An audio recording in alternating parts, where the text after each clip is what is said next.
ನಮೋ ವೆಂಕಟೇಶಾಯ.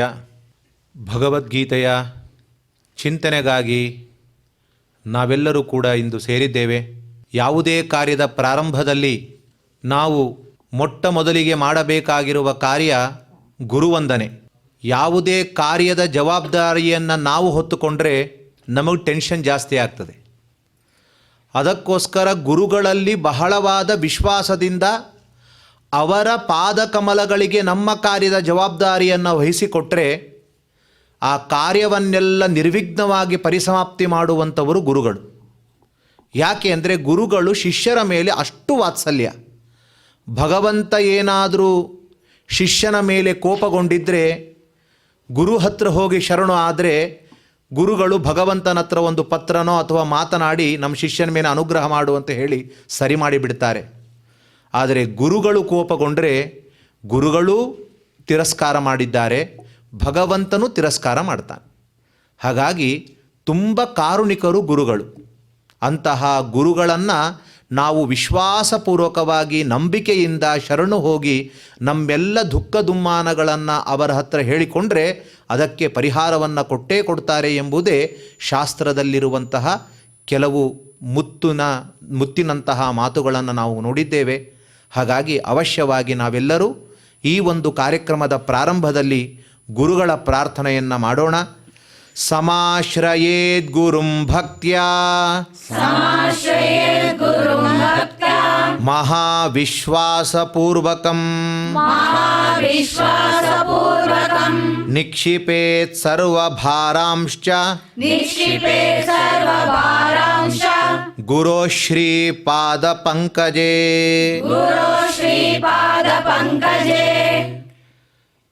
ಕಲಿಯುಗದ ಹೆದ್ದೈವನಾಗಿರುವಂತಹ ಅಖಿಲಾಂಡ ಕೋಟಿ ಬ್ರಹ್ಮಾಂಡ ನಾಯಕನಾದ ಶ್ರೀನಿವಾಸನ ಪ್ರಾರ್ಥನೆಯನ್ನು ನಾವು ಮಾಡಬೇಕು.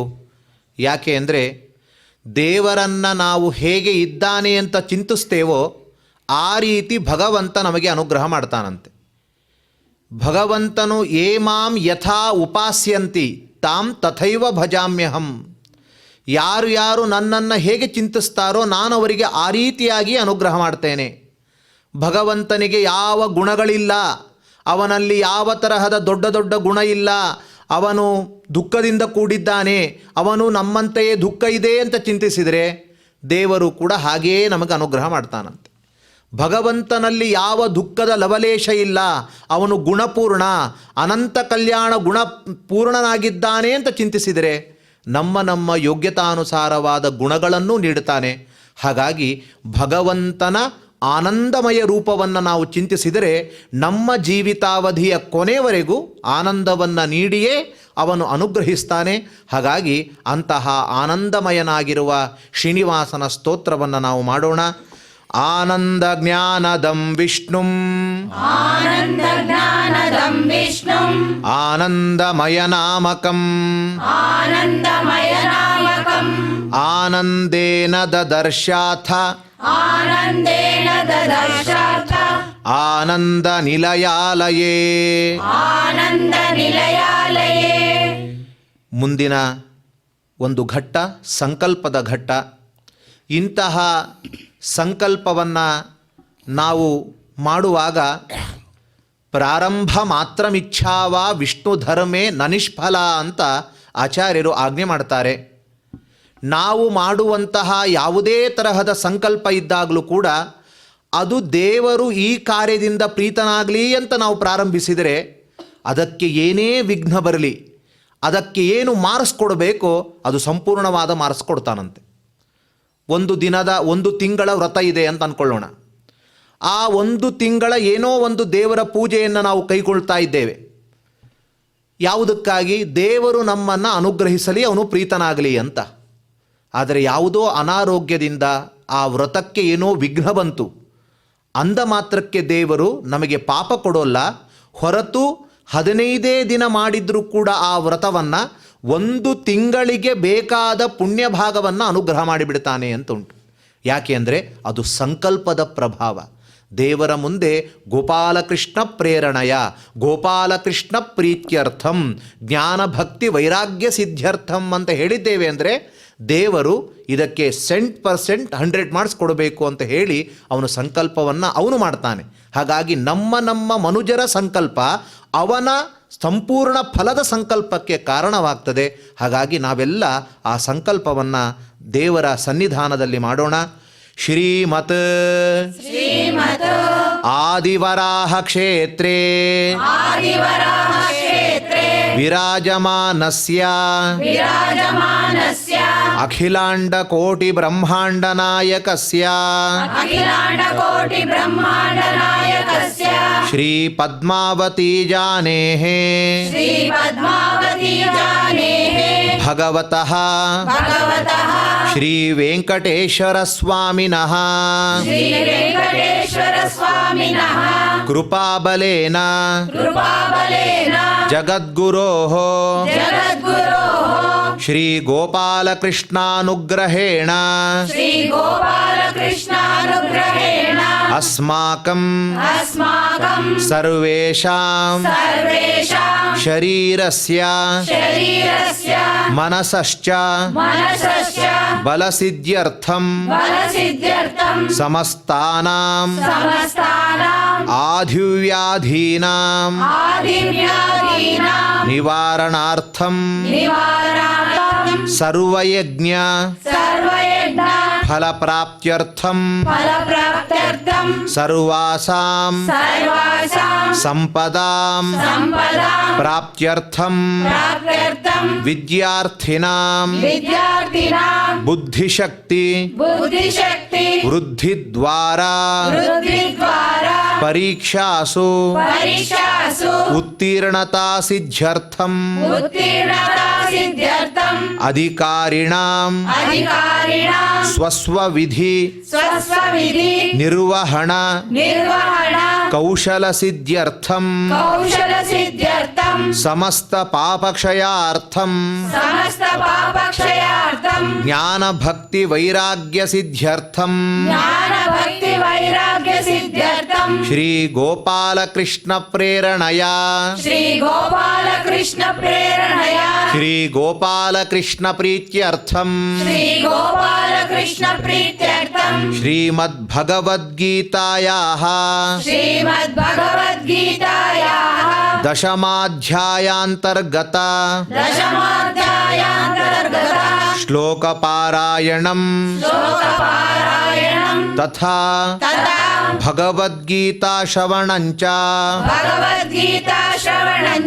ಕರಿಷ್ಯಾಮಹೇ.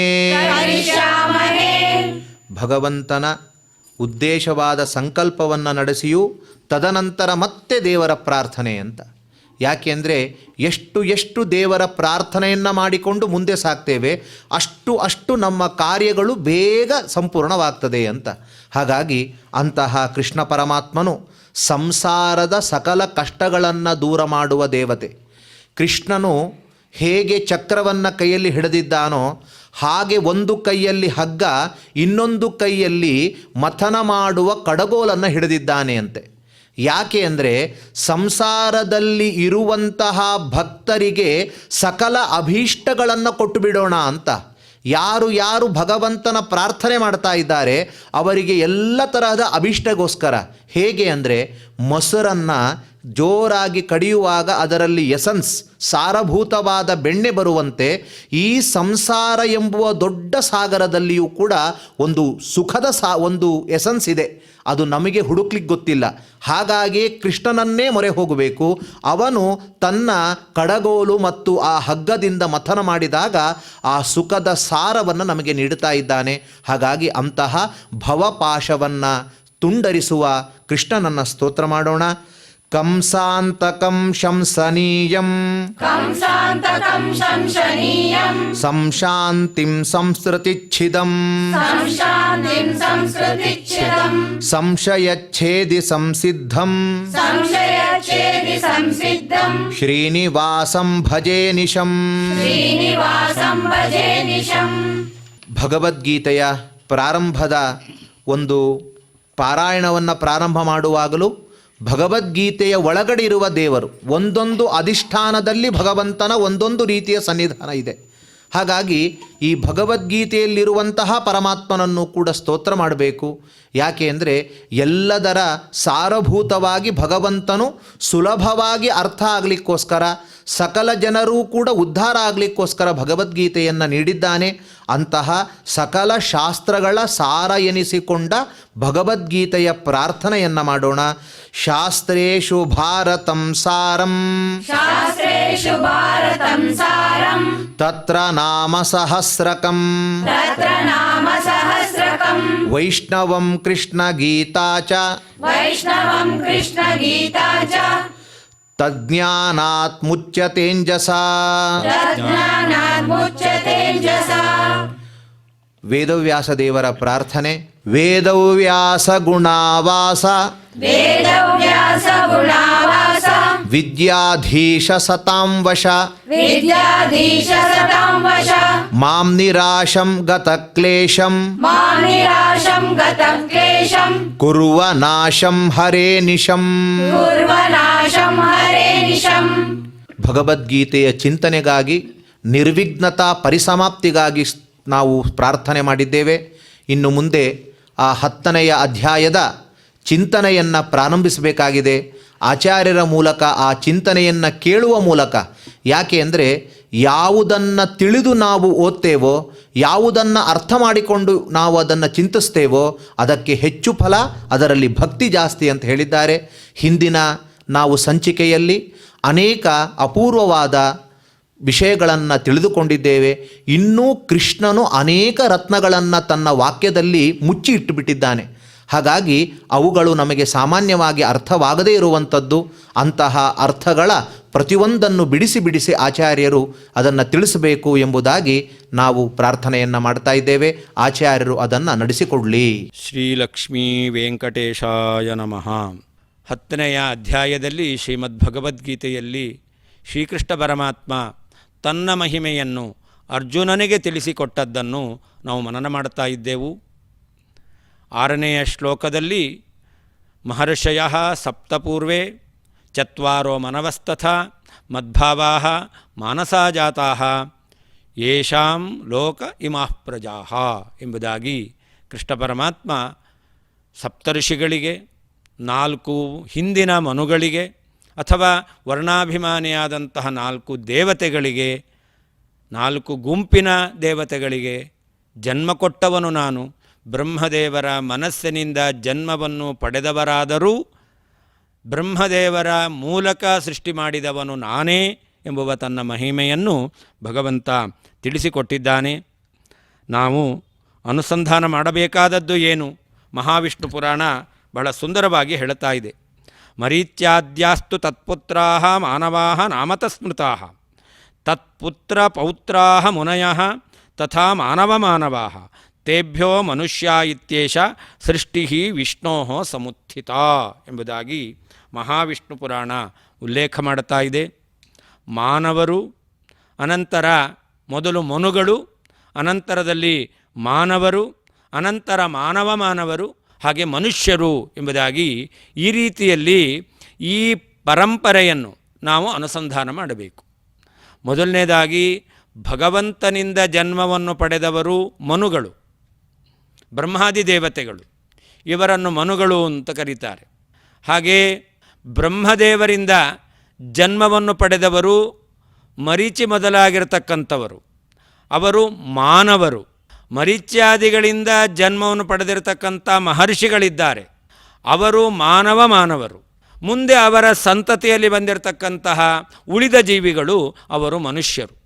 ಹೀಗೆ ಮನುಗಳು, ಅವರಿಂದಾಗಿ ಮಾನವರು, ಅವರಿಂದಾಗಿ ಮಾನವರು, ಅನಂತರದಲ್ಲಿ ಈ ಮನುಷ್ಯರು ಎಂಬತಕ್ಕಂತಹ ಇಮಾಃ ಪ್ರಜಾಃ, ಈ ಎಲ್ಲ ಜೀವಿಗಳು ಕೂಡ ಪರಮಾತ್ಮನಿಂದ ಜನ್ಮವನ್ನು ಪಡೆದವರು ಎಂಬತಕ್ಕಂತಹ ಈಗಿನ ಜೀವಿಗಳನ್ನು ನಾವೇನು ಕಾಣ್ತಾ ಇದ್ದೇವೆ, ಇವರೂ ಕೂಡ ಪರಮಾತ್ಮನಿಂದಲೇ ಜನ್ಮವನ್ನು ಪಡೆದವರು ಎಂಬುದಾಗಿ ಭಗವಂತ ತನ್ನ ಮಹಿಮೆಯನ್ನು ನಿರೂಪಣೆ ಮಾಡಿದ್ದಾನೆ.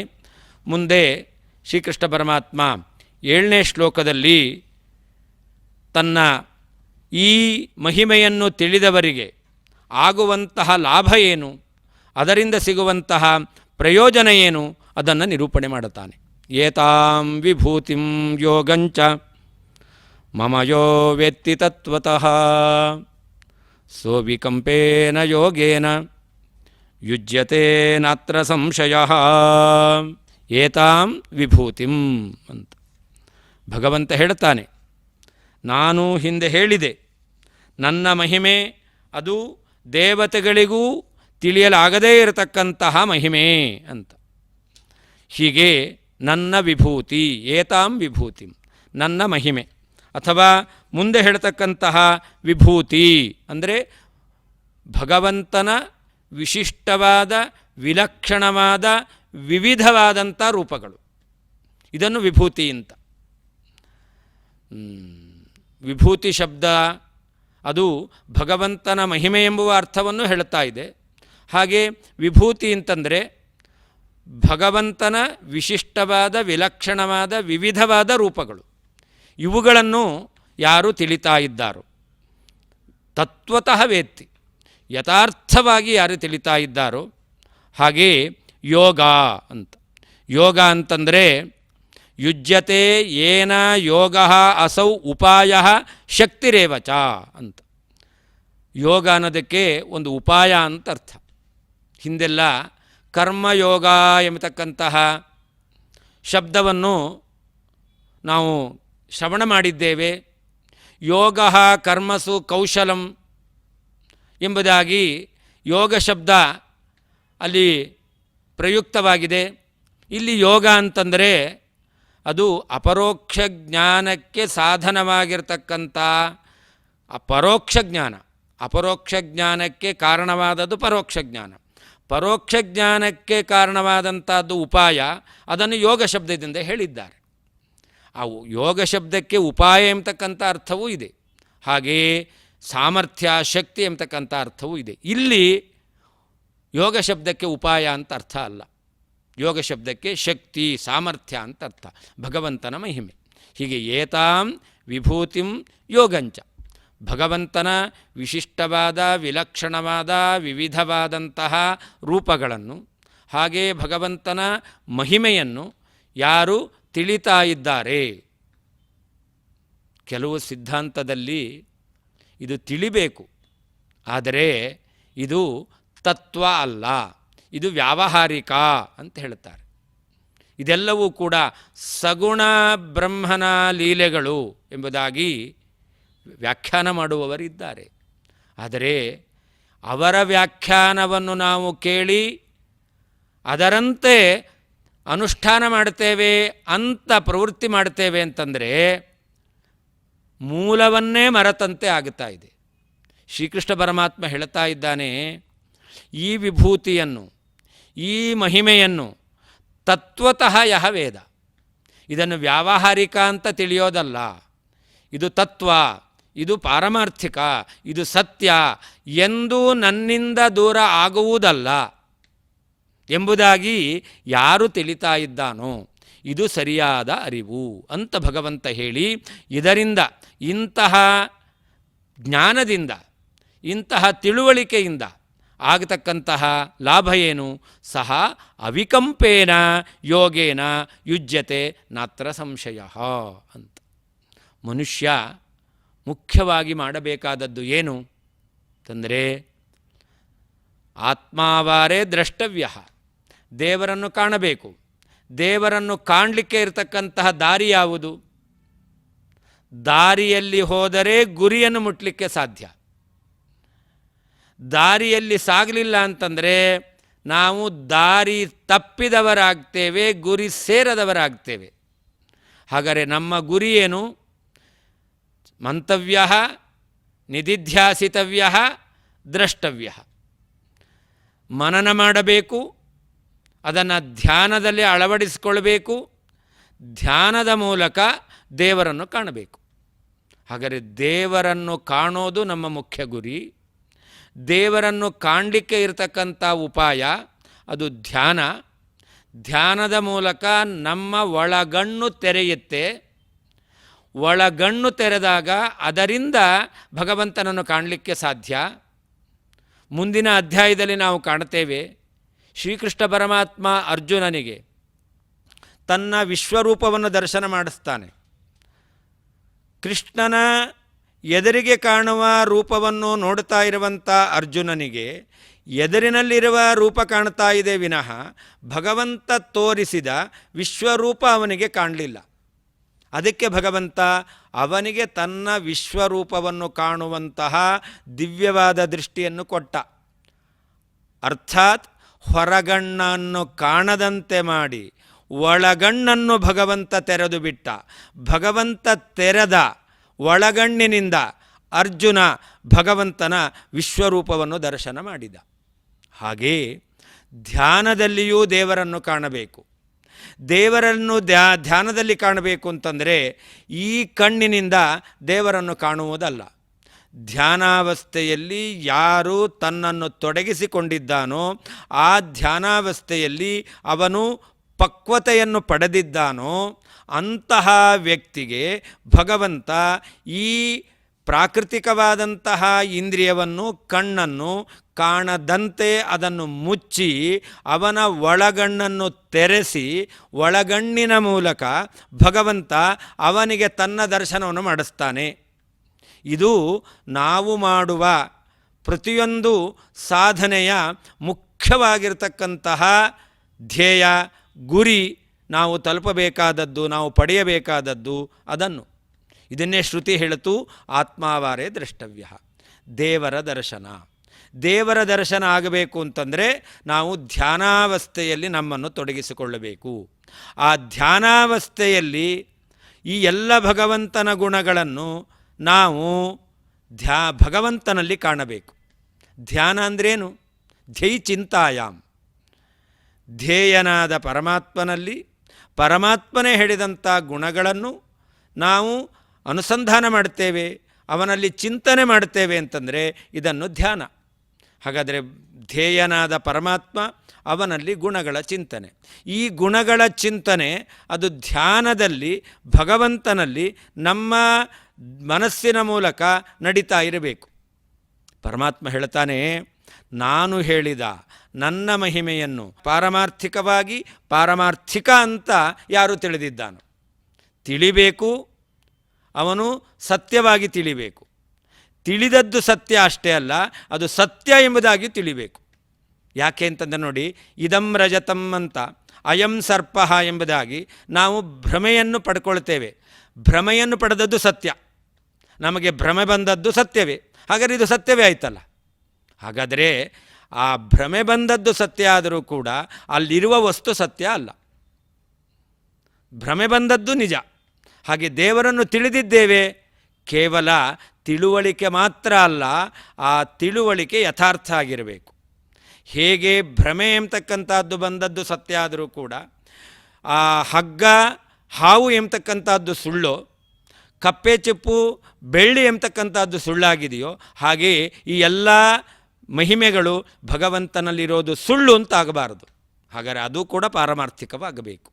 ಆಗ ನಾವು ಧ್ಯಾನ ಮಾಡಿದ್ದು ಅದು ಸಾರ್ಥಕವಾಗುತ್ತೆ. ಧ್ಯಾನದಲ್ಲಿ ನಾವು ಏನು ಚಿಂತನೆ ಮಾಡಿದ್ದೇವೋ ಅದೇ ರೀತಿಯಲ್ಲಿ ಭಗವಂತನನ್ನು ನಾವು ಕಾಣುತ್ತೇವೆ. ಅದನ್ನೇ ಕೃಷ್ಣ ಪರಮಾತ್ಮ ಹೇಳ್ತಾ ಇದ್ದಾನೆ, ಸಹ ಅವಿಕಂಪೇನ ಯೋಗೇನ. ಅವನು ದೃಢವಾದಂತಹ ಜ್ಞಾನವನ್ನು ಪಡಿತಾ ಇದ್ದಾನೆ. ದೃಢವಾದಂತಹ ಜ್ಞಾನ ಅವನಿಗೆ ಬಂದದ್ದರಿಂದ ಅದು ಯೋಗ. ಧ್ಯಾನ ಯೋಗದಲ್ಲಿ ಅವನು ಅದನ್ನು ಅಳವಡಿಸ್ಕೊಳ್ಳಿಕ್ಕೆ ಸಾಧ್ಯ ಇದೆ. ಧ್ಯಾನ ಯೋಗದಲ್ಲಿ ಅದನ್ನು ಅಳವಡಿಸಿಕೊಳ್ಬೇಕು. ಈ ರೀತಿಯಲ್ಲಿ ಯಥಾರ್ಥವಾದಂತಹ ಜ್ಞಾನವನ್ನು ಪಡೆದವನು ಧ್ಯಾನ ಯೋಗದಲ್ಲಿ ಅದನ್ನು ಅಳವಡಿಸಿಕೊಳ್ಳುವಂತೆ ನಾನು ಅನುಗ್ರಹ ಮಾಡ್ತಾ ಇದ್ದೇನೆ. ಧ್ಯಾನ ಯೋಗದಲ್ಲಿ ಅವಶ್ಯವಾಗಿ ಅವನು ಅಳವಡಿಸಿಕೊಳ್ತಾನೆ. ಅದರಿಂದಾಗಿ ಅವನಿಗೆ ತತ್ವಜ್ಞಾನ, ಅಪರೋಕ್ಷ ಜ್ಞಾನ ಎಂಬತಕ್ಕಂಥದ್ದು ಬರಬಹುದು. ಇದು ಜ್ಞಾನೋಪಾಯ. ಇಲ್ಲಿ ಯೋಗ ಅಂತಂದರೆ ಉಪಾಯ. ಯಾವುದಕ್ಕೆ ಉಪಾಯ? ಪರಮಾತ್ಮನ ಸಾಕ್ಷಾತ್ಕಾರಕ್ಕೆ ಸಾಧನ, ಸಾಕ್ಷಾತ್ಕಾರಕ್ಕೆ ಉಪಾಯ.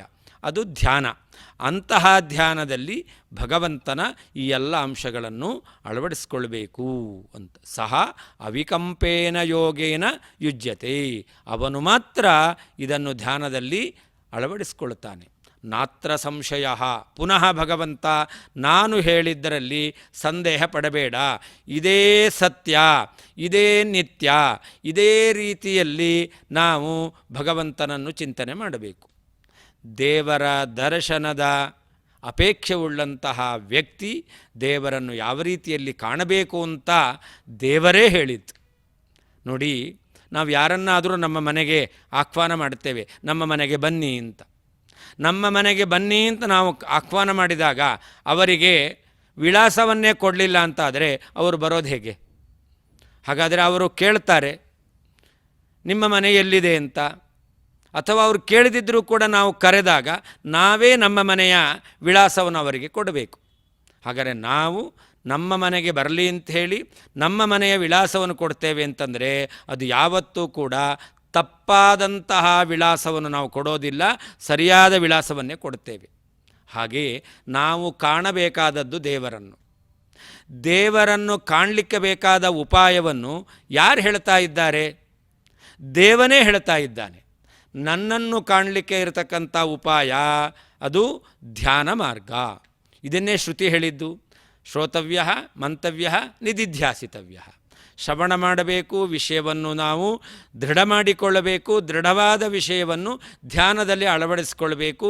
ಧ್ಯಾನ ಮಾಡ್ತಾ ಆ ಧ್ಯಾನದಲ್ಲಿ ಪಕ್ವಾವಸ್ಥೆಯನ್ನು ತಲುಪಬೇಕು. ಆಗ ದೇವರನ್ನು ಕಾಣ್ತೇವೆ. ಹಾಗಾದರೆ ಶ್ರುತಿ ಹೇಳಿದ್ದು ಅದೇ, ಪರಮಾತ್ಮನೂ ಹೇಳ್ತಾ ಇದ್ದಾನೆ. ಸಹ ಅವಿಕಂಪೇನ ಯೋಗೇನ ಯುಜ್ಯತೆ. ಅವನು ದೃಢವಾದಂತಹ, ಚಾಲನೆ ಇಲ್ಲದೆ ಇರುವಂಥ, ಚಂಚಲವಲ್ಲದೆ ಇರತಕ್ಕಂತಹ ಆ ಜ್ಞಾನೋಪಾಯ ಧ್ಯಾನ, ಅದನ್ನು ಅವನು ಹೊಂದುತ್ತಾ ಇದ್ದಾನೆ. ಧ್ಯಾನದಲ್ಲಿ ಇದನ್ನು ಅಳವಡಿಸಿಕೊಳ್ಬೇಕು. ಹೀಗೆ ತನ್ನ ದರ್ಶನಕ್ಕೆ ಸಾಧನವನ್ನು ಭಗವಂತನೇ ಹೇಳಬೇಕಾದರೆ ಅವಿಕಂಪೇನ ಅಂತ ಹೇಳ್ತಾ ಇದ್ದಾನೆ, ತತ್ವತಃ ಅಂತ ಹೇಳ್ತಾ ಇದ್ದಾನೆ. ಆದ್ದರಿಂದಾಗಿ ದೃಢವಾಗಿ ನಂಬಬೇಕು. ಇದು ಖಚಿತ, ಇದು ನಿತ್ಯ, ಇದು ಸತ್ಯ ಎಂಬುದಾಗಿ ನಂಬಬೇಕು. ತತ್ವತಃ ಯಥಾರ್ಥವಾಗಿ ತಿಳಿಬೇಕು ಎಂಬುದಾಗಿ ಭಗವಂತನೇ ಹೇಳಿದ್ದಾನೆ. ಆದ್ದರಿಂದ ಭಗವಂತನನ್ನು ಸಂಪೂರ್ಣವಾಗಿ ಯಾರೂ ತಿಳಿಯೋದಿಲ್ಲ ಅನ್ನೋದು ಸತ್ಯ. ಭಗವಂತನಿಗೆ ಹುಟ್ಟಿಲ್ಲ, ಭಗವಂತ ಹುಟ್ಟಲೇ ಇಲ್ಲ ಎಂಬತಕ್ಕಂಥದ್ದು ಸತ್ಯ. ಭಗವಂತ ದೇವತೆಗಳನ್ನು ಸೃಷ್ಟಿ ಮಾಡಿದ್ದಾನೆ, ಅನಂತರದಲ್ಲಿ ಸಪ್ತರ್ಷಿಗಳನ್ನು ಸೃಷ್ಟಿ ಮಾಡಿದ್ದಾನೆ, ಅನಂತರ ಇತರ ಋಷಿಗಳನ್ನು ಸೃಷ್ಟಿ ಮಾಡಿದ್ದಾನೆ, ಅನಂತರ ಈ ಜಗತ್ತಿನ ಎಲ್ಲ ಜೀವರು ಅವರಿಂದ ಜನ್ಮವನ್ನು ಪಡೆದಿದ್ದಾರೆ. ಹೀಗೆ ಎಲ್ಲರ ಜನ್ಮಕ್ಕೆ ಕಾರಣನಾದವನು ಪರಮಾತ್ಮ ಎಂಬತಕ್ಕಂಥದ್ದು ಸತ್ಯ. ಈ ರೀತಿಯಲ್ಲಿ ಯಾರು ತಿಳಿತಾ ಇದ್ದಾನೋ ಅವನು ಮಾತ್ರ ನನ್ನನ್ನು ಧ್ಯಾನದಲ್ಲಿ ಕಾಣಲಿಕ್ಕೆ ಸಾಧ್ಯ. ಯಾರು ಇದನ್ನು ಸತ್ಯ ಅಂತ ತಿಳಿದಿಲ್ಲವೋ, ಯಾರಿಗೆ ಈ ವಿಷಯದಲ್ಲಿ ದಾರ್ಢ್ಯ ಎಂಬತಕ್ಕಂಥದ್ದಿಲ್ಲವೋ ಅಂಥವನು ಇದನ್ನು ಧ್ಯಾನದಲ್ಲಿ ಅಳವಡಿಸ್ಕೊಳ್ಳಿಕ್ಕೆ ಸಾಧ್ಯ ಇಲ್ಲ. ಅವನಿಗೆ ನನ್ನ ದರ್ಶನ ಆಗೋದಿಲ್ಲ. ಧ್ಯಾನದ ಬಗ್ಗೆ ಶಾಸ್ತ್ರ ವಿವರಣೆಯನ್ನು ನೀಡಿದೆ. ನಾವೆಲ್ಲ ಕೇಳ್ತೇವೆ, ಯಮ, ನಿಯಮ, ಆಸನ, ಪ್ರಾಣಾಯಾಮ, ಆಮೇಲೆ ಪ್ರತ್ಯಾಹಾರ, ಧಾರಣ, ಧ್ಯಾನ, ಸಮಾಧಿ. ಮೊದಲನೆಯದು ಯಮ, ನಿಯಮ, ಆಸನ, ಪ್ರಾಣಾಯಾಮ. ಅನಂತರದಲ್ಲಿ ಪ್ರತ್ಯಾಹಾರ, ಧಾರಣ, ಧ್ಯಾನ, ಸಮಾಧಿ. ಹಾಗಾದರೆ ನಾವು ಸಮಾಧ್ಯವಸ್ಥೆಗೆ ಹೋಗಬೇಕು. ಸಮಾಧ್ಯವಸ್ಥೆಯ ಕೆಳಗಿನ ಹಂತ ಧ್ಯಾನಾವಸ್ಥೆ. ಧ್ಯಾನಾವಸ್ಥೆಯ ಕೆಳಗಿನ ಹಂತ ಅದು ಧಾರಣ. ಆ ಧಾರಣಕ್ಕೆ ಸಹಕಾರಿಯಾದದ್ದು ಪ್ರತ್ಯಾಹಾರ. ಪ್ರತ್ಯಾಹಾರ ಅಂತಂದರೆ ಇಂದ್ರಿಯ ನಿಗ್ರಹ ಅಂತ ಅರ್ಥ. ಅದರ ಬಗ್ಗೆ ಮುಂದೆ ಕೃಷ್ಣ ಪರಮಾತ್ಮನೇ ವಿವರಣೆ ನೀಡ್ತಾನೆ. ಮಚ್ಚಿತ್ತಾಹ ಮದ್ಗತ ಪ್ರಾಣಾಹ ಎಂಬುದಾಗಿ ಭಗವಂತನೇ ಅದರ ಬಗ್ಗೆ ವಿವರಣೆ ನೀಡುತ್ತಾನೆ. ಆದ್ದರಿಂದ ಅಲ್ಲಿ ಅದನ್ನು ನೋಡೋಣ, ಪ್ರತ್ಯಾಹಾರ ಅಂದರೆ ಏನು ಅಂತ. ಆದರೆ ಅನಂತರದಲ್ಲಿ ಕೃಷ್ಣ ಹೇಳಿದ್ದು ಸಮಾಧ್ಯವಸ್ಥೆಯಲ್ಲಿ ತನ್ನನ್ನು ಕಾಣಬೇಕು. ಸಮಾಧ್ಯವಸ್ಥೆಗೆ ಕಾರಣವಾದದ್ದು ಧ್ಯಾನಾವಸ್ಥೆ, ಧ್ಯಾನಾವಸ್ಥೆಗೆ ಕಾರಣವಾದದ್ದು ಧಾರಣ. ಧಾರಣ ಅಂದ್ರೇನು? ಖಂಡಸ್ಮೃತಿ ಧಾರಣಾ ಸ್ಯಾತ್ ಅಂತ. ದೇವರನ್ನು ಹೀಗೆ ಅಂತ ನಾವು ಖಚಿತಪಡಿಸ್ಕೊಳ್ಬೇಕು. ಆ ಪರಮಾತ್ಮನ ಸ್ವರೂಪವನ್ನು ದೃಢವಾಗಿ ನಾವು ತಿಳಿದು ನಂಬಿ, ತಿಳಿಯೋದು ಮಾತ್ರ ಅಲ್ಲ, ನಂಬಿಕೆ ಇರಬೇಕು. ಎಷ್ಟೋ ವಿಷಯವನ್ನು ನಾವು ತಿಳಿದಿದ್ದೇವೆ, ಅದರಲ್ಲಿ ನಂಬಿಕೆ ಇಲ್ಲ. ಎಷ್ಟೋ ವಿಷಯವನ್ನು ನಂಬಿದ್ದೇವೆ, ಅದರ ಬಗ್ಗೆ ತಿಳುವಳಿಕೆ ಇಲ್ಲ. ತಿಳುವಳಿಕೆ ಇಲ್ಲದ ನಂಬಿಕೆಯೂ ಪ್ರಯೋಜನ ಇಲ್ಲ, ನಂಬಿಕೆ ಇಲ್ಲದ ತಿಳುವಳಿಕೆಯೂ ಪ್ರಯೋಜನ ಇಲ್ಲ. ತಿಳುವಳಿಕೆಯೂ ಬೇಕು, ನಂಬಿಕೆಯೂ ಬೇಕು. ಹಾಗಾದರೆ ನಾವು ತಿಳಿಬೇಕು, ಅದರಲ್ಲಿ ವಿಶ್ವಾಸ ಇಡಬೇಕು, ಅನಂತರದಲ್ಲಿ ನಾವು ಅದನ್ನು ಧ್ಯಾನದಲ್ಲಿ ತರಲಿಕ್ಕೆ ಪ್ರವೃತ್ತಿಯನ್ನು ಮಾಡಬೇಕು. ಒಂದೇ ಹಂತದಲ್ಲಿ ನಾವು ನಮ್ಮ ಮನಸ್ಸನ್ನು ಏನೂ ವಿಚಲಿತದ ಆಗದ ಹಾಗೆ ದೇವರಲ್ಲಿ ನೆಲೆಗೊಳಿಸಲಿಕ್ಕೆ ಸಾಧ್ಯ ಇಲ್ಲ. ದೇವರನ್ನು ಚಿಂತನೆ ಮಾಡಲಿಕ್ಕಾಗೋದಿಲ್ಲ. ನಮ್ಮ ಮನಸ್ಸು ಚಂಚಲವಾದದ್ದು. ಚಂಚಲವಾದ ಮನಸ್ಸು ಅದು ಒಂದೇ ವಿಷಯದಲ್ಲಿ ನೆಲೆಗೊಳ್ಳಬೇಕು ಅಂತಾದರೆ ಅದಕ್ಕೆ ಸರಿಯಾದಂಥ ತರಬೇತಿ ಕೊಡಬೇಕು. ಮಕ್ಕಳಿಗೆ ಓದು ಅಂತ ನಾವು ಹೇಳ್ತೇವೆ. ಇನ್ನೂ ಓದಿನ ಬಗ್ಗೆ ಆಸಕ್ತಿ ಇಲ್ಲದೇ ಇರತಕ್ಕಂಥ ಮಗು ಅದು 2 ನಿಮಿಷ ಓದುತ್ತೆ, ಓದಿದೆ ಅಂತ ಮುಗಿಸ್ಬಿಡುತ್ತೆ. ಆದರೆ ಪುನಃ ನಾವೇನು ಹೇಳ್ತೇವೆ, ಸಾಲದು, ಇನ್ನೂ ಓದು ಅಂತ ಹೇಳ್ತೇವೆ. ಪುನಃ 2 ನಿಮಿಷ ಓದುತ್ತೆ, ಪುನಃ ಓದು ಮುಗೀತು ಅಂತ ಹೇಳುತ್ತೆ. ಪುನಃ ನಾವೇನು ಹೇಳ್ತೇವೆ, ಓದು ಅಂತ ಹೇಳ್ತೇವೆ. ಹಾಗಾದರೆ ಮಗುವಿನ ಆ ಮನಸ್ಥಿತಿ ತಾನು 2 ನಿಮಿಷ ಓದಿದರೆ ನಾನು ಓದಿದೆ ಅಂತ ಅದಕ್ಕೆ ಅನಿಸ್ಬಿಡುತ್ತೆ. ಆದರೆ ಆ ಮಗುವಿಗೆ ನಾವು ತರಬೇತಿ ಕೊಡ್ತೇವೆ, ಇಲ್ಲ ಸಾಲದು, ಇನ್ನೂ ಓದು ಅಂತ. ಹೀಗೆ ಅಭ್ಯಾಸ ಮಾಡಿ ಮಾಡಿ ಮಾಡಿ ಅನಂತರದಲ್ಲಿ ಮಗು ಬೆಳೆದ ಮೇಲೆ ಅದರ ಅಭ್ಯಾಸವೂ ಬೆಳೆಯುತ್ತೆ. ಅದು 4-6 ಗಂಟೆ ನಿರಂತರವಾಗಿ ಓದುವಂತಹ ಅಭ್ಯಾಸವನ್ನು ಅದು ತಂದುಕೊಳ್ಳುತ್ತೆ. ಅದಕ್ಕೆ ಒಳ್ಳೆಯ ತರಬೇತಿ ಎಂಬತಕ್ಕಂಥದ್ದನ್ನು ನಾವು ಕೊಟ್ಟಂತೆ ಆಗುತ್ತೆ. ಹಾಗೆಯೇ ಈ ಭಗವಂತನ ಚಿಂತನೆಯಲ್ಲೂ ಕೂಡ ನಮ್ಮ ಮನಸ್ಸು 1-2 ಕ್ಷಣ, 1-2 ಸೆಕೆಂಡು, ನಿಮಿಷ ಅಲ್ಲ, 1-2 ಸೆಕೆಂಡು ದೇವರನ್ನು ಧ್ಯಾನ ಮಾಡುತ್ತೆ. ಪುನಃ ನಮ್ಮ ಮನಸ್ಸು ಬೇರೆಡೆಗೆ ಹೋಗುತ್ತಾ ಇದೆ. ಆ ಬೇರೆಡೆಗೆ ಹೋಗತಕ್ಕಂತಹ ಮನಸ್ಸು ಪುನಃ ದೇವರಲ್ಲೇ ನೆಲೆಗೊಳ್ಳುವಂತೆ ಮಾಡಬೇಕು. ದೇವರಲ್ಲಿ ನೆಲೆಗೊಳ್ಳುವಂತೆ ಮಾಡಿದ ಮೇಲೆ 1-2 ಸೆಕೆಂಡು ಪುನಃ ಮನಸ್ಸು ಬೇರೆಡೆಗೆ ಹೋಗುತ್ತೆ. ಇದೇ ಖಂಡ ಸ್ಮೃತಿ ಅಂತ. 1-2 ಸೆಕೆಂಡು ದೇವರನ್ನು ಧ್ಯಾನ ಮಾಡೋದು, ಆ ಮನಸ್ಸು ಬೇರೆ ಕಡೆ ಅದು ಹರಿದು ಹೋಗುತ್ತೆ. ಹರಿದು ಹೋದ ಮನಸ್ಸನ್ನು ಪುನಃ ಹರಿಯಲ್ಲಿಗೆ ನಾವು ಸೆಳೆದು ತರಬೇಕು. ಇಂತಹ ಪ್ರವೃತ್ತಿ ಇದೆಯಲ್ಲ, ಇದನ್ನು ಧಾರಣ, ಖಂಡ ಸ್ಮೃತಿ ಅಂತ ಕರೀತಾ ಇದ್ದಾರೆ. ಈ ರೀತಿಯಲ್ಲಿ ಅಭ್ಯಾಸ ಮಾಡಬೇಕು. ಅಭ್ಯಾಸ ಮಾಡಿ ಮಾಡಿ ಮಾಡಿ ಅನಂತರ 2 ಸೆಕೆಂಡು ದೇವರನ್ನು ಧ್ಯಾನ ಮಾಡುವ ನಾವು 4 ಸೆಕೆಂಡು ದೇವರನ್ನು ಧ್ಯಾನ ಮಾಡುವಂತಹ ಹಂತವನ್ನು ತಲುಪ್ತೇವೆ. ಆಮೇಲೆ 8 ಸೆಕೆಂಡು, ಆಮೇಲೆ 16 ಸೆಕೆಂಡು, ಆಮೇಲೆ 32 ಸೆಕೆಂಡು, ಆಮೇಲೆ 1 ನಿಮಿಷ. ಹೀಗೆ ನಿರಂತರವಾಗಿ ಭಗವಂತನ ಚಿಂತನೆ ನಮ್ಮಿಂದ ಸಾಧ್ಯವಾಗುತ್ತೆ. ಭಗವಂತ ಹೇಳ್ತಾನೆ, ಸೋವಿಕಂಪೇನ ಯೋಗೇನ ಯುಜ್ಯತೆ ಅಂತ. ನಾವು ಅವಿಕಂಪೇನ ಯೋಗೇನ, ಹೀಗೆ ಧಾರಣ ಅವಸ್ಥೆಯಲ್ಲಿ ಜಯವನ್ನು ಸಾಧಿಸಿ ಅನಂತರ ಧ್ಯಾನಾವಸ್ಥೆಯಲ್ಲಿ ನಾವು ನಮ್ಮನ್ನು ತೊಡಗಿಸಿಕೊಳ್ಳಬೇಕು. ಆ ಧ್ಯಾನಾವಸ್ಥೆಯಲ್ಲಿಯೂ ಕೂಡ ಸ್ವಲ್ಪವೂ ವಿಷಯದ ಬಗ್ಗೆ, ತತ್ವದ ಬಗ್ಗೆ ನಮಗೆ ಸಂದೇಹ ಎಂಬತಕ್ಕಂಥದ್ದು ಇರಬಾರದು. ಸಂದೇಹ ಇದ್ದರೆ ಪುನಃ ನಮಗೆ ಚಲನೆ ಇಲ್ಲದೆ ಇರುವಂಥ ಧ್ಯಾನ ಎಂಬತಕ್ಕಂಥದ್ದು ಮಾಡಲಿಕ್ಕೆ ಸಾಧ್ಯ ಆಗೋದಿಲ್ಲ. ಹಾಗಾದರೆ ಧ್ಯಾನದಲ್ಲಿ ಈ ಎಲ್ಲ ವಿಷಯಗಳನ್ನು ನಾವು ಅಳವಡಿಸ್ಕೊಳ್ಬೇಕಾದರೆ ಅದರಲ್ಲಿ ನಮಗೆ ದಾರ್ಢ್ಯ ಎಂಬತಕ್ಕಂಥದ್ದು ಇರಬೇಕು. ಅದಕ್ಕೆ ಭಗವಂತ ಹೇಳ್ತಾನೆ, ತತ್ವತಃ ವೇತ್ತಿ, ಇದನ್ನು ಯಥಾರ್ಥವಾಗಿ ತಿಳಿಯಬೇಕು. ಇದೆಲ್ಲವೂ ಭಗವಂತನಲ್ಲಿರ್ತಕ್ಕಂತಹ ಸತ್ಯಭೂತವಾಗಿರ್ತಕ್ಕಂತಹ ಧರ್ಮಗಳು ಅಂತ ಯಾರು ತಿಳಿತಾ ಇದ್ದಾನೋ ಅಂತಹ ವ್ಯಕ್ತಿ ಧ್ಯಾನದಲ್ಲಿ ತೊಡಗಿಸ್ಕೊಳ್ತಾನೆ. ಅಂತಹ ವ್ಯಕ್ತಿಗೆ ಸಮಾಧ್ಯವಸ್ಥೆಯನ್ನು ತಲುಪಲಿಕ್ಕೆ ಸಾಧ್ಯ ಇದೆ. ಹಿಂದೆ ಹೇಳಿದ ಹಾಗೆ ಸರ್ವ ಪಾಪೈಹಿ ಪ್ರಮುಚ್ಯತೆ ಅಂತ. ಅವನು ಎಲ್ಲ ವಿಧವಾಗಿರ್ತಕ್ಕಂತಹ ಪಾಪಗಳಿಂದ ಬಿಡುಗಡೆಯನ್ನು ಹೊಂದುತ್ತಾನೆ.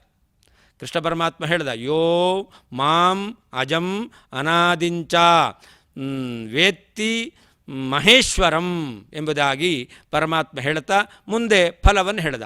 ಸರ್ವ ಪಾಪೈ ಪ್ರಮುಚ್ಯತೆ ಅಂತ. ಹೀಗೆ ಸಕಲ ಪಾಪಗಳ ಬಿಡುಗಡೆ ಅದಾಗಬೇಕು ಅಂತಾದರೆ ಈ ಸಮಾಧ್ಯವಸ್ಥೆಯನ್ನು ತಲುಪಬೇಕು. ಅದಕ್ಕೆ ಬೇಕಾಗಿರ್ತಕ್ಕಂತಹ ಈ ಧ್ಯಾನಾವಸ್ಥೆ, ಧ್ಯಾನದಲ್ಲಿ ಅಳವಡಿಸ್ಕೊಳ್ಬೇಕಾದಂತಹ ಆ ಚಿಂತನೆ, ಭಗವಂತನ ಗುಣಗಳು, ಅವುಗಳನ್ನು ಯಥಾವತ್ತಾಗಿ ನಾವು ತಿಳಿಯಬೇಕು ಎಂಬತಕ್ಕಂಥ ಸಂದೇಶವನ್ನು ಭಗವಂತ ಅರ್ಜುನನಿಗೆ ನೀಡಿದ್ದಾನೆ. ನಾವು ಅರ್ಜುನನಿಗೆ ಹೇಳಿದ ಈ ಎಲ್ಲ ಗುಣಗಳನ್ನು ಭಗವಂತನ ಚಿಂತನೆಯಲ್ಲಿ ಅಳವಡಿಸಿಕೊಳ್ಳೋಣ. ಭಗವಂತನನ್ನು, ಶ್ರೀನಿವಾಸನನ್ನು ದರ್ಶನ ಮಾಡ್ತೇವೆ. ಶ್ರೀನಿವಾಸನ ಆ ಪ್ರತಿಮೆಯಲ್ಲಿರುವಂತಹ ಚಿನ್ಮಯವಾದಂತಹ ಭಗವಂತನ ರೂಪವನ್ನು ಕಾಣಲಿಕ್ಕೆ ಆ ಭಗವಂತ ನಮ್ಮನ್ನೂ ಕೂಡ ಆ ದಾರಿಯಲ್ಲಿ ಅವನು ಕರ್ಕೊಂಡು ಹೋಗಲಿ, ಅವನ ಅನುಗ್ರಹ ನಮಗಾಗಲಿ ಅಂತ ನಾವು ಪ್ರಾರ್ಥನೆ ಮಾಡುತ್ತಾ ಇದನ್ನು ಶ್ರೀನಿವಾಸನಿಗೆ ಅರ್ಪಣೆ ಮಾಡೋಣ. ಶ್ರೀಕೃಷ್ಣಾರ್ಪಣವಸ್ತು. ಆಚಾರ್ಯರು ಅನೇಕ ಶ್ಲೋಕಗಳ ಚಿಂತನೆಯನ್ನು, ಒಂದೊಂದು ಶ್ಲೋಕಗಳಿಗೆ ಅನೇಕ ಥರದಲ್ಲಿ ಅರ್ಥ ಹೇಳಲಿಕ್ಕೆ ಬರ್ತಾ ಇದೆ. ಆದರೂ ಆಚಾರ್ಯರು ಕೆಲವು ವಿಷಯಗಳನ್ನೇ ಮಾತ್ರ ನಮಗೆ ತಿಳಿಸ್ತಾ, ಅದು ಅರ್ಥವಾಗುವುದು ಯಾವುದು ಅರ್ಥವಾಗುತ್ತೋ ಜನರಿಗೆ ಅಂತಹ ವಿಷಯಗಳನ್ನು ನಮಗೆ ಮನವರಿಕೆ ಆಗುವಂತೆ ಮಾಡಿಕೊಟ್ಟು ಅದ್ಭುತವಾದ ರೀತಿಯಲ್ಲಿ ನಮಗೆ ಆ ಶ್ಲೋಕಗಳ ಅರ್ಥಗಳನ್ನು ಮತ್ತು ಬೇರೆ ಬೇರೆ ವಿಷಯಗಳ ಮೂಲಕವಾಗಿ ದೃಢಗೊಳಿಸಿದ್ದಾರೆ. ಅಂತಹ ಆಚಾರ್ಯರಿಗೆ ಹೃತ್ಪೂರ್ವಕ ಧನ್ಯವಾದಗಳನ್ನು ಸಮರ್ಪಣೆ ಮಾಡ್ತಾ, ಇನ್ನು ಚಿಂತನೆ ನಡೆಸಿದ ನಾವುಗಳು ಮುಂದೆ ಪಾರಾಯಣಕ್ಕಾಗಿ ನಾವು ಸೇರಬೇಕಾಗಿದೆ. ನಾವೆಲ್ಲರೂ ಕೂಡ ಮತ್ತೆ ಭಕ್ತಿಯಿಂದ ಆ 10ನೇ ಅಧ್ಯಾಯದ ಪಾರಾಯಣವನ್ನು ಮಾಡೋಣ. ಅಥ ಶ್ರೀ ಭಗವದ್ಗೀತಾಸು ಉಪನಿಷತ್ಸು ಬ್ರಹ್ಮವಿದ್ಯಾಯಾಂ ಯೋಗಶಾಸ್ತ್ರೇ ಶ್ರೀಕೃಷ್ಣಾರ್ಜುನ ಸಂವಾದೇ ವಿಭೂತಿಯೋಗೋ ನಾಮ ದಶಮೋಧ್ಯಾಯಃ. ಶ್ರೀಭಗವಾನುವಾಚ ಭೂಯ ಏವ ಮಹಾಬಾಹೋ ಶೃಣು ಮೇ ಪರಮಂ ವಚಃ ಯತ್ತೇಹಂ ಪ್ರೀಯಮಾಣಾಯ ವಕ್ಷ್ಯಾಮಿ ಹಿತಕಾಮ್ಯಯಾ ನ ಮೇ ವಿಧುಸ್ಸುರಗಣಾಃ ಪ್ರಭವಂ ನ ಮಹರ್ಷಯಃ ಅಹಮಾದಿರ್ಹಿ ದೇವಾನಾಂ ಮಹರ್ಷೀಣಾಂಚ ಸರ್ವಶಃ ಯೋ ಮಾಮಜಮನಾದಿಂಚ ವೇತಿ ಲೋಕಮಹೇಶ್ವರಂ ಅಸಮ್ಮೂಢಃ ಸಮರ್ಥ್ಯೇಷು ಸರ್ವಪಾಪೈಃ ಪ್ರಮುಚ್ಯತೆ ಬುದ್ಧಿರ್ಜ್ಞಾನಮಸಮ್ಮೋಹಃ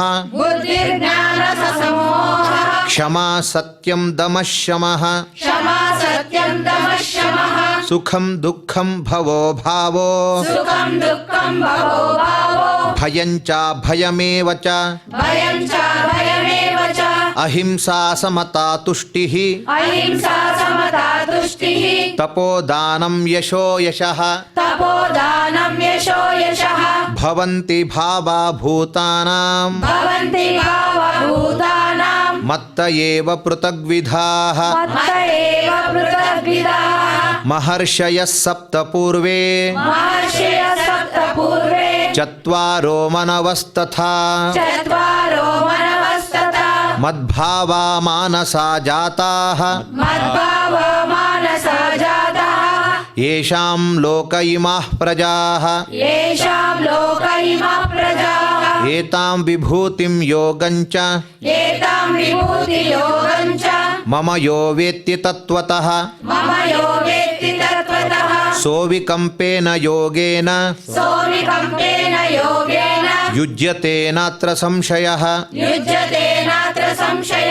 ಅಹಂ ಸರ್ವಸ್ಯ ಪ್ರಭವೋ ಮತ್ತಃ ಸರ್ವಂ ಪ್ರವರ್ತತೆ ಇತಿ ಮತ್ವಾ ಭಜಂತೆ ಮಾಂ ಬುಧಾ ಭಾವ ಸಮನ್ವಿತಾಃ ಮಚ್ಚಿತ್ತ ಮದ್ಗತ ಪ್ರಾಣಾಃ ಮಚ್ಚಿತ್ತಾಮದ್ಗತ ಪ್ರಾಣಾಃ ಬೋಧಯಂತಃ ಪರಸ್ಪರಂ ಬೋಧಯन्तಃ ಪರಸ್ಪರಂ ಕಥಯಂತಶ್ಚ ಮಾಂ ನಿತ್ಯಂ ಕಥಯन्तಶ್ಚ ಮಾಂ ನಿತ್ಯಂ ತುಷ್ಯಂತಿ ಚ ರಮಂತಿ ಚ ತುಷ್ಯಂತಿ ಚ ರಮಂತಿ ಚ ತೇಷಾಂ ಸತತಯುಕ್ತಾನಾಂ ತೇಷಾಂ ಸತತಯುಕ್ತಾನಾಂ ಭಜತಾಂ ಪ್ರೀತಿಪೂರ್ವಕಂ ಭಜತಾಂ ಪ್ರೀತಿಪೂರ್ವಕಂ ದದಾಮಿ ಬುದ್ಧಿಯೋಗಂ ತಂ ದದಾಮಿ ಬುದ್ಧಿಯೋಗಂ ತಂ ಯೇನ ಮಾಮುಪಯಾಂತಿ ತೇ ಯೇನ ಮಾಮುಪಯಾಂತಿ ತೇ ತೇಷಾಮೇವಾನುಕಂಪಾರ್ಥಂ ತೇಷಾಮೇವಾನುಕಂಪಾರ್ಥಂ ಅಹಮಜ್ಞಾನಜಂ ತಮಃ ಅಹಮಜ್ಞಾನಜಂ ತಮಃ ನಾಶಯಾಮ್ಯಾತ್ಮಭಾವಸ್ಥೋ ನಾಶಯಾಮಾತ್ಮಭಾವಸ್ಥೋ ಜ್ಞಾನದೀಪೇನ ಭಾಸ್ವತ ಜ್ಞಾನದೀಪೇನ ಭಾಸ್ವತಃ ಅರ್ಜುನ ಉವಾಚ ಅರ್ಜುನ ಉವಾಚ ಪರಂ ಬ್ರಹ್ಮ ಪರಂ ಧಾಮ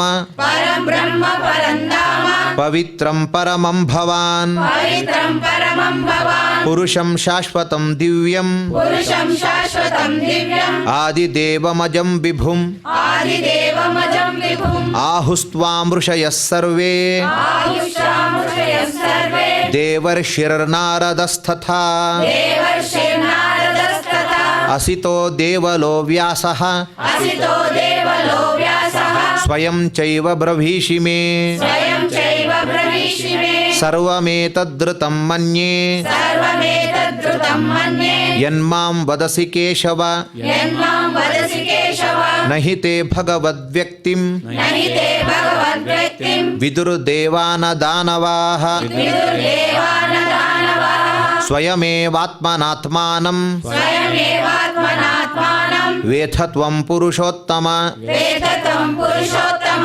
ಭೂತಭಾವನ ಭೂತೇಶ ಭೂತಭಾವನ ಭೂತೇಶ ದೇವದೇವ ಜಗತ್ಪತೆ ದೇವ ದೇವ ಜಗತ್ಪತೆ ವಕ್ತುಮರ್ಹಸ್ಯ ಶೇಷೇಣ ವಕ್ತುಮರ್ಹಸ್ಯ ಶೇಷೇಣ ದಿವ್ಯಾ ಹ್ಯಾತ್ಮವಿಭೂತಯಃ ದಿವ್ಯಾತ್ಮವಿಭೂತಯಃ ಯಾಭಿರ್ವಿಭೂತಿಭಿರ್ಲೋಕಾನ್ ಯಾಭಿರ್ವಿಭೂತಿಭಿರ್ಲೋಕಾನ್ ಇಮಾಂಸ್ತ್ವಂ ವ್ಯಾಪ್ಯ ತಿಷ್ಠಸಿ ಇಮಾಂ ಸ್ವಂ ವ್ಯಾಪ್ಯ ತಿಷ್ಠಸಿ ಕಥಂ ವಿದ್ಯಾಮಹಂ ಯೋಗಿನ್ ಕಥಂ ವಿದ್ಯಾಮಹಂ ಯೋಗಿನ್ ತ್ವಾಂ ಸದಾ ಚ ಪರಿಚಿಂತಯನ್ ತ್ವಾಂ ಸದಾ ಪರಿಚಿಂತಯನ್ ಕೇಷು ಕೇಷು ಚ ಭಾವೇಷು ಕೇಷು ಕೇಷು ಚ ಭಾವೇಷು ಚಿಂತ್ಯೋಸಿ ಭಗವನ್ಮಯಾ ಚಿಂತೋಸಿ ಭಗವನ್ಮಯ ವಿಸ್ತರೇಣಾತ್ಮನೋ ಯೋಗಂ ವಿಸ್ತರೇಣಾತ್ಮನೋ ಯೋಗಂ ವಿಭೂತಿಂಚ ಜನಾರ್ದನ ವಿಭೂತಿಂ ಚ ಜನಾರ್ದನ ಭೂಯ ಕಥಯ ತೃಪ್ತಿರ್ಹಿ ಭೂಯ ಕಥಯ ತೃಪ್ತಿರ್ಹಿ ಶೃಣ್ವತೋ ನಾಸ್ತಿ ಮೇಮೃತಂ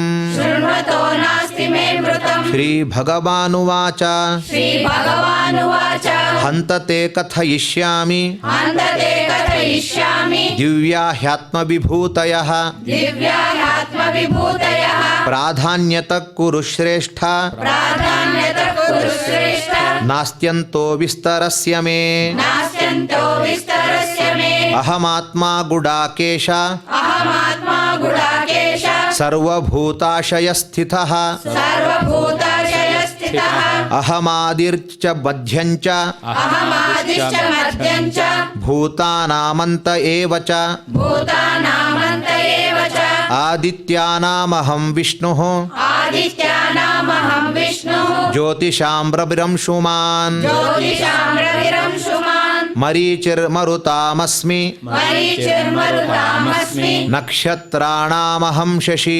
ನಕ್ಷತ್ರಾಣಾಮಹಂ ಶಶಿ ವೇದಾನಾಂ ಸಾಮವೇದೋಸ್ಮಿ ವೇದಾನಾಂ ಸಾಮವೇದೋಸ್ಮಿ ದೇವಾನಾಮಸ್ಮಿ ವಾಸವಃ ದೇವಾನಾಮಸ್ಮಿ ವಾಸವಃ ಇಂದ್ರಿಯಾಣಾಂ ಮನಶ್ಚಾಸ್ಮಿ ಇಂದ್ರಿಯಾಣಾಂ ಮನಶ್ಚಾಸ್ಮಿ ಭೂತಾನಾಮಸ್ಮಿ ಚೇತನಾ ಭೂತಾನಾಮಸ್ಮಿ ಚೇತನಾ ರುದ್ರಾಣಾಂ ಶಂಕರಶ್ಚಾಸ್ಮಿ ರುದ್ರಾಣಾಂ ಶಂಕರಶ್ಚಾಸ್ಮಿ ವಿತ್ತೇಶೋ ಯಕ್ಷರಕ್ಷಸಾಂ ವಿತ್ತೇಶೋ ಯಕ್ಷರಕ್ಷಸಾಂ ವಸೂನಾಂ ಪಾವಕಶ್ಚಾಸ್ಮಿ ವಸೂನಾಂ ಪಾವಕಶ್ಚಾಸ್ಮಿ ಮೇರುಶಿಖರಿಣಾಮಹಂ ಮೇರುಶಿಖರಿಣಾಮಹಂ ಪುರೋಧಸಾಂ ಚ ಮುಖ್ಯಂ ಮಾಂ ಪುರೋಧಸಾಂ ಚ ಮುಖ್ಯಂ ಮಾಂ ವಿದ್ಧಿ ಪಾರ್ಥ ಬೃಹಸ್ಪತಿಂ ವಿದ್ಧಿ ಪಾರ್ಥ ಬೃಹಸ್ಪತಿಂ ಸೇನಾನೀನಾಮಹಂ ಸ್ಕಂದಃ ಸೇನಾನೀನಾಮಹಂ ಸ್ಕಂದಃ ಸರಸಾಮಸ್ಮಿ ಸಾಗರಃ ಸರಸಾಮಸ್ಮಿ लोकानामस्मि सागरः महर्षीणां भृगुरहं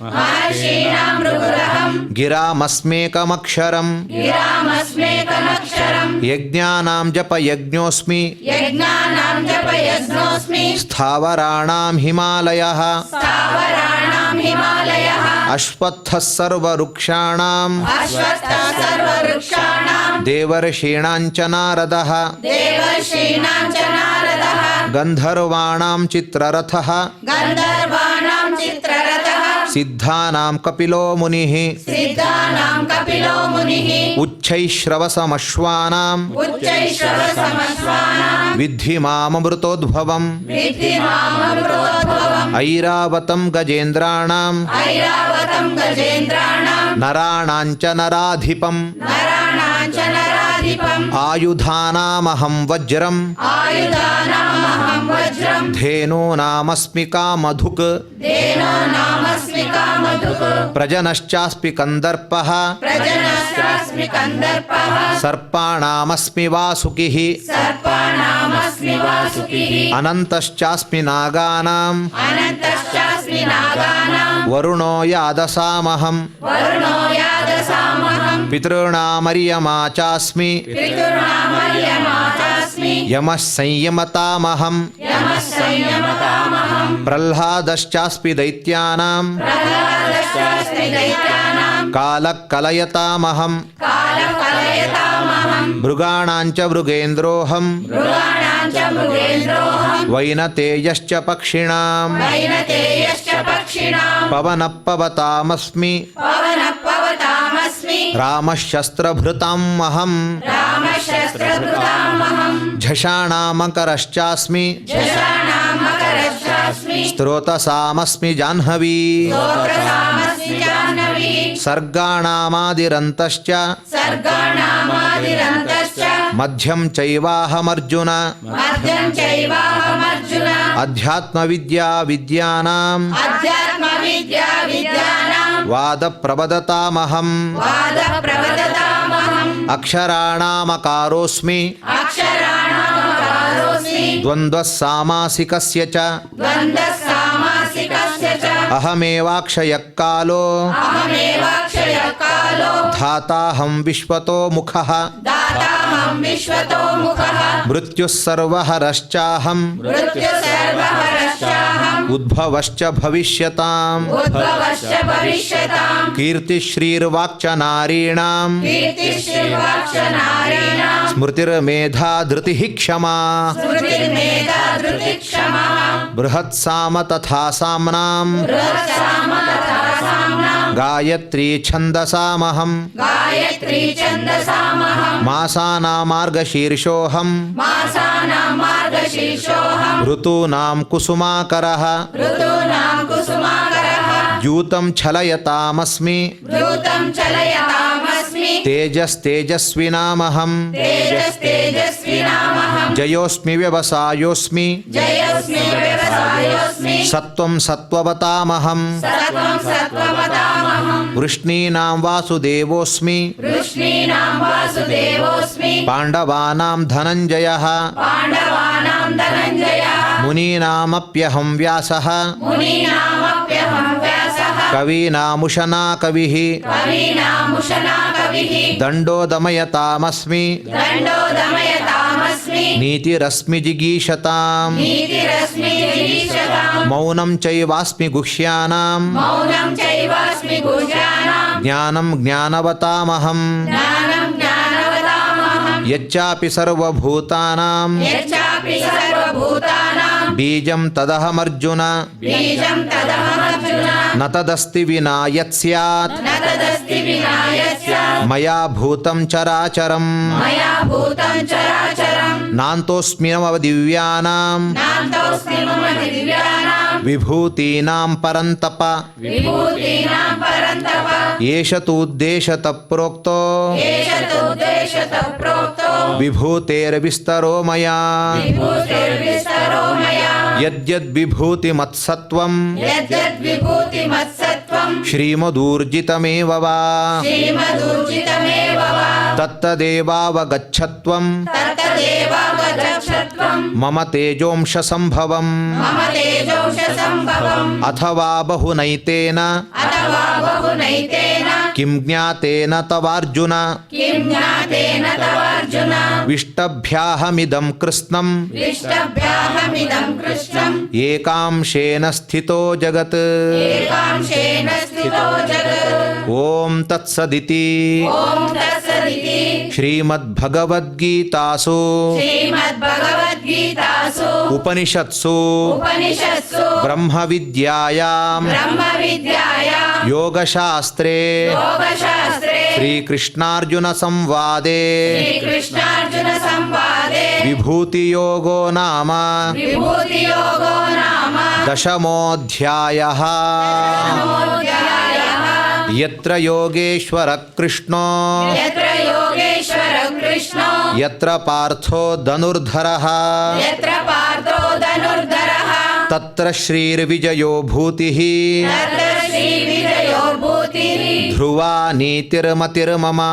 ध्रुवा नीतिर्मतिर्मम ಸರ್ವತ್ರ ವಿಜಯವನ್ನು ಕೊಡುವ ಅವರ ಸ್ಮರಣೆ ಮಾತ್ರದಿಂದಲೇ ಕೆಲಸ ಕಾರ್ಯಗಳನ್ನು ಪೂರ್ತಿಗೊಳಿಸುವ ಯಾರ ಹೃದಯ ಕಮಲದಲ್ಲಿ ಭಗವಂತನು ನಿಂತಿರ್ತಾನೋ ಅವನಿಗೆ ಎಲ್ಲಿ ಅಮಂಗಲ ಯೇಷಾಂ ಹೃದಿಸ್ಥೋ ಭಗವಾನ್ ಮಂಗಲಾಯತನೋ ಹರಿಹಿ ಅಂತ ಹೇಳಿದ ಹಾಗೆ ಹೃತ್ಕಮಲದಲ್ಲಿ ಸದಾ ನೆಲೆಸುವಂಥ ಪ್ರಾರ್ಥನೆ ಮಾಡಿ ಕೇವಲ ಪ್ರತೀಕಗಳು ಅಂದರೆ ಫೋಟೋದಲ್ಲಿ ಅಥವಾ ಮೂರ್ತಿಯಲ್ಲಿ ಮಾತ್ರ ದೇವರನ್ನು ನೋಡದೆ ನೋಡಿದ ಮೂರ್ತಿಯನ್ನು ಅದನ್ನು ಹೃದಯದಲ್ಲಿ ಆರೂಢ ಮಾಡಿಕೊಂಡು ನೋಡಿದಾಗ ಭಗವಂತನು ಅಚ್ಚಳೆಯದೇ ತಾನು ನಮ್ಮನ್ನು ಅನುಗ್ರಹ ಮಾಡಲಿಕ್ಕೆ ನಮ್ಮಲ್ಲಿ ಇರ್ತಾನೆ ಅಂತ ತಿಳಿಸ್ತಾ ನಾವು ಮಾಡಿದ ಈ ಒಂದು ಪಾರಾಯಣದಲ್ಲಿ ಅಥವಾ ಇನ್ನುಳಿದ ದಿನನಿತ್ಯದ ಕ್ರಿಯೆಯಲ್ಲಿ ಕ್ಷಮಾಪರಾಧ ಅಂದರೆ ಈ ಒಂದು ಕೆಲವು ಗಂಟೆಗಳ ಕಾಲ ಕುಳಿತದಲ್ಲಿ ಮಾತ್ರ ಕ್ಷಮೆ ಅಲ್ಲ. ಪ್ರಾತಃ ಪ್ರಭೃತಿ ಸಾಯಾಂತಂ ಸಾಯಾದಿ ಪ್ರಾತರಂ ತತಃ ಯತ್ಕರೋಮಿ ಜಗನ್ನಾಥ ತದಸ್ತು ತವ ಪೂಜನಂ. ಬೆಳಿಗ್ಗೆಯಿಂದ ಹಿಡಿದು ರಾತ್ರಿಯವರೆಗೂ ಮಾಡಿರುವಂತಹ ಕಾರ್ಯಗಳೆಲ್ಲ ನಿನ್ನ ಪೂಜಾರೂಪವಾಗಲಿ.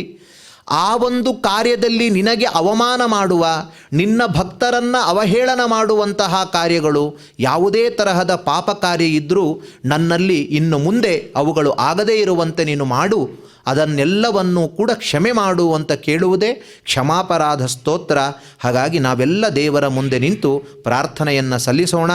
ಯದಕ್ಷರ ಪದಭ್ರಷ್ಟಂ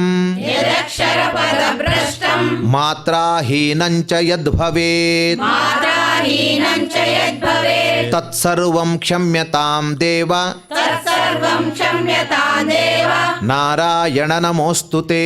नारायण नमोऽस्तुते.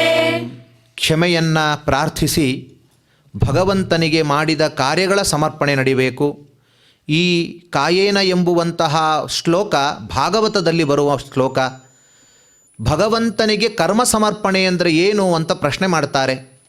ಬುಕ್ಕನ್ನು ಸಮರ್ಪಣೆ ಮಾಡೋದು ಅಂದರೆ ಎತ್ತಿ ಬುಕ್ ಕೊಟ್ಬಿಡ್ಬೋದು. ವಸ್ತುಗಳನ್ನು ಕೊಡೋ, ಮೊಬೈಲ್ ಕೊಡೋ ಅಂದರೆ ಎತ್ತಿ ಕೊಡಲುವಂತಹ ಚಾನ್ಸಸ್ ಇದೆ, ಅದನ್ನು ಕೊಡ್ತೇವೆ. ಆದರೆ ಕರ್ಮವನ್ನು ಕೊಡೋದು ಅಂದರೆ ಏನರ್ಥ? ದೇವರಿಗೆ ಕರ್ಮ ಸಮರ್ಪಣೆ ಅಂದರೆ ಹೇಗದು ಅನುಸಂಧಾನಕ್ಕೆ ತಗೊಳ್ಬೇಕು ಅಂದಾಗ ಭಾಗವತದಲ್ಲಿ ಬಂದಿರುವಂತಹ ಶ್ಲೋಕ, ನಾವು ಮನಸ್ಸಿನಿಂದ, ಮಾತುಗಳಿಂದ, ದೇಹದಿಂದ ಏನು ಕಾರ್ಯ ಮಾಡ್ತೇವೋ ನಾಹಂ ಕರ್ತ ಹರಿಕರ್ತ. ನಾನು ಆಗ ಹೇಳಿದ ಹಾಗೆ ದೇವರು ನನ್ನಲ್ಲಿ ನಿಂತು ಈ ಕಾರ್ಯವನ್ನು ಮಾಡಿಸ್ತಾನೆ ಎಂಬುದೇ ಕರ್ಮದ ಸಮರ್ಪಣೆ ಅಂತ ತಿಳಿಸಿದ್ದಾರೆ. ಹಾಗಾಗಿ ಇವತ್ತಿನವರೆಗೂ ಈಗಿನವರೆಗೂ ಮಾಡಿದ ಎಲ್ಲ ಕರ್ಮವನ್ನು ಕೂಡ ನಾವೆಲ್ಲರೂ ಕೂಡ ಸಮರ್ಪಣಿಸೋಣ. ಕಾಯೇನ ವಾಚಾ ಮನಸೇಂದ್ರಿಯೈರ್ವಾ कायेन वाचा मनसेन्द्रियैर्वा ಬುದ್ಧ್ಯಾತ್ಮನಾ ವಾ ಪ್ರಕೃತೆ ಸ್ವಭಾವಾತ್ बुद्ध्यात्मना वा प्रकृते स्वभावात् ಕರೋಮಿ ಯದ್ಯತ್ ಸಕಲಂ ಪರಸ್ಮೈ करोमि यद्यत् सकलं परस्मै ನಾರಾಯಣಾಯೇತಿ ಸಮರ್ಪಯಾಮಿ. नारायणायेति समर्पयामि. ಭಗವಂತನಲ್ಲಿ ಒಂದು ವಿಶೇಷವಾದ ಗುಣ ಏನು ಅಂದರೆ ಅವನ ಸ್ವಭಾವ. ನನಗೆ ಇದು ಕೊಡು, ನನಗೆ ಅದು ಆಗಲಿ, ನನಗಿದಾಗಲಿ ಅಂತ ಹೇಳಿ ದಿನನಿತ್ಯ ಪ್ರಾರ್ಥನೆ ಮಾಡಿದಾಗ ಆಗುವ ಸಂತೋಷಕ್ಕಿಂತಲೂ ಇನ್ನೊಬ್ಬರಿಗೆ, ಜಗತ್ತಿಗೆ, ಲೋಕದಲ್ಲಿರುವಂತಹ ಎಲ್ಲರಿಗೂ ಒಳ್ಳೆಯದಾಗಲಿ ಅಂತ ಮಾಡಿದಾಗ ಬಹಳ ಸಂತೋಷ ಆಗುತ್ತೆ. ಜಗತ್ತಿನ ಒಳಗೂ ನಾವು ಸೇರಿದ್ದೇವೋ ಇಲ್ಲೋ. ಹಾಗಾಗಿ ಜಗತ್ತಿಗೆ ಸಂತೋಷವಾಗಲಿ ಅಂತ ಸ್ವಲ್ಪ ವಿಶಾಲ ಭಾವನೆಯಿಂದ ಸ್ತೋತ್ರ ಮಾಡಿದರೆ ಜಗತ್ತಿನ ಒಳಗಡೆ ಇರುವ ನಮಗೆ ಇನ್ನೂ ಭಗವಂತ ಅನುಗ್ರಹ ಮಾಡ್ತಾನೆ. ಹಾಗಾಗಿ ನಾವು ಲೋಕಕ್ಷೇಮವನ್ನು ಪ್ರಾರ್ಥನೆ ಮಾಡಲೇಬೇಕು. ಅದನ್ನು ನಾವೆಲ್ಲರೂ ಕೂಡ ಸೇರಿ ಮಾಡೋಣ. ಸರ್ವೇ ಭವಂತು ಸುಖಿನಃ, ಸರ್ವೇ ಭವಂತು ಸುಖಿನಃ, ಸರ್ವೇ ಸಂತು ನಿರಾಮಯಾಃ, ಸರ್ವೇ ಸಂತು ನಿರಾಮಯಾಃ, ಸರ್ವೇ ಭದ್ರಾಣಿ ಪಶ್ಯಂತು, ಸರ್ವೇ ಭದ್ರಾಣಿ ಪಶ್ಯಂತು, ಮಾ ಕಶ್ಚಿತ್ ದುಃಖ ಭಾಗ್ ಭವೇತ್. ಮಾ ಕಶ್ಚಿತ್ ದುಃಖ ಭಾಗ್ ಭವೇತ್. ಭಗವಂತನಿಗೆ ಮಂಗಳವನ್ನು ಮುಂದೆ ಹಾಡ್ತಾ ಇದ್ದೇವೆ. ಭಗವಂತನು ಸದಾ ಮಂಗಳ ರೂಪ, ಅವನ ರೂಪವೇ ಮಂಗಳ, ಶ್ರೀಭೂದೇವಿಯಿಂದ ಕೂಡಿದ ಅವನ ಆ ಕ್ಷೇತ್ರವೇ ಮಂಗಳ, ಅವನ ನಾಮಕೀರ್ತನವೇ ಮಂಗಳ. ಹಾಗಿರುವಾಗ ಮತ್ತೇನು ಮಂಗಳನ್ನು ನಾವು ಹಾಡಬೇಕು ಅಂದರೆ, ಯಾವತ್ತೂ ಕೂಡ ಭಗವಂತನಿಗೆ ನಮಗೆ ಇರುವಂತಹ ಸಂಬಂಧ ಏನು ಅಂದರೆ, ಶಾಸ್ತ್ರ ಹೇಳುತ್ತೆ ಬಿಂಬ ಪ್ರತಿಬಿಂಬ ಭಾವ ಸಂಬಂಧ. ನಾವು ಕನ್ನಡಿಯಲ್ಲಿ ನಮ್ಮ ಪ್ರತಿಬಿಂಬವನ್ನು ನೋಡ್ಕೊಳ್ತೇವೆ, ಹೇಗಿದೆ ಚೆನ್ನಾಗಿದೆಯಾ ಅಂತೆಲ್ಲ. ನಮ್ಮ ಕನ್ನಡಿಯ ಪ್ರತಿಬಿಂಬ ಚೆನ್ನಾಗಿ ಕಾಣಲಿಕ್ಕೆ ಪೌಡ್ರು ಸ್ನೋಗಳನ್ನು ಕನ್ನಡಿಗೆ ಹಚ್ಚುವುದಲ್ಲ, ಹೊರತು ನಾವು ಚೆನ್ನಾಗಿ ಅಲಂಕಾರ ಮಾಡಿಕೊಂಡ್ರೆ ಮಾತ್ರ ನಮ್ಮ ಪ್ರತಿಬಿಂಬ ಚೆನ್ನಾಗಿ ಕಾಣುತ್ತೆ ಹೊರತು ಕನ್ನಡಿಗೆ ಅಲಂಕಾರ ಮಾಡುವುದರಿಂದ ಅಲ್ಲ. ಹೇಗೋ ಬಿಂಬನಾದ ಶ್ರೀನಿವಾಸ ದೇವ, ಪ್ರತಿಬಿಂಬನಾದ ನಾವೆಲ್ಲ ಜೀವರುಗಳು. ಹಾಗಾಗಿ ನಮಗೆ ಮಂಗಳ ಆಗಬೇಕು, ನಾವು ಜಗತ್ತಿನಲ್ಲಿ ಚೆನ್ನಾಗಿ ರಾರಾಜಿಸಬೇಕು ಅಂದರೆ ನಮಗೆ ನಾವೇ ಅಲಂಕಾರ ಮಾಡಿಕೊಳ್ಳುವುದಲ್ಲ, ಕನ್ನಡಿಗೆ ಅಲಂಕಾರ ಮಾಡುವಂತೆ ಹೇಗೆ ಅದು ಪೆದ್ದತನವೋ ಹಾಗೆ ನಮಗೇ ನಾವು ಹೊಗಳಿಕೊಂಡು ನಮಗೇ ನಾವು ಅಲಂಕಾರ ಮಾಡಿಕೊಳ್ಳುವುದಲ್ಲ. ಪ್ರತಿಬಿಂಬ ಸ್ಥಾನನಾದ ಅಖಿಲಾಂಡ ಕೋಟಿ ಬ್ರಹ್ಮಾಂಡ ನಾಯಕನ ಭಗವಂತನಿಗೆ ಮಂಗಳವಾಗಲಿ, ಅವನಿಗೆ ಜೈಕಾರವಾಗಲಿ, ಅವನಿಗೆ ಕಲ್ಯಾಣವಾಗಲಿ ಅಂತ ಇದ್ದರೆ ಪ್ರತಿಬಿಂಬರಾದ ನಮಗೂ ಕೂಡ ಮಂಗಳವಾಗ್ತದೆ, ಕಲ್ಯಾಣವಾಗ್ತದೆ, ಶುಭವಾಗುತ್ತೆ. ಇದೇ ಮಂಗಳವನ್ನು ಮಾಡುವಂತಹ ಈ ಸಾರ. ಹಾಗಾಗಿ ನಾವೆಲ್ಲ ಭಗವಂತನು ಮಂಗಳನಾಗಿದ್ದಾನೆ, ಲಕ್ಷ್ಮೀದೇವಿಯೊಂದಿಗೆ ಸೇರಿಕೊಂಡು ಅಂದಾಗ ನಮಗೂ ಅದನ್ನು ನೀಡುತ್ತಾ ಇದ್ದಾನೆ. ನಾವೆಲ್ಲರೂ ಕೂಡ ಭಗವಂತನಿಗೆ ಮಂಗಳವನ್ನು ಮಾಡೋಣ. ಶ್ರಿಯಕಾಂತಾಯ ಕಲ್ಯಾಣ ನಿಧಯೇ ನಿಧಯೇರ್ಥಿನಾಂ, ಶ್ರೀಯಕಾಂತಾಯ ಕಲ್ಯಾಣ ನಿಧಯೇ ನಿಧಯೇರ್ಥಿನಾಂ, ಶ್ರೀವೆಂಕಟನಿವಾಸಾಯ ಶ್ರೀನಿವಾಸಾಯ ಮಂಗಳಂ, ಶ್ರೀವೆಂಕಟನಿವಾಸಾಯ ಶ್ರೀನಿವಾಸಾಯ ಮಂಗಳಂ.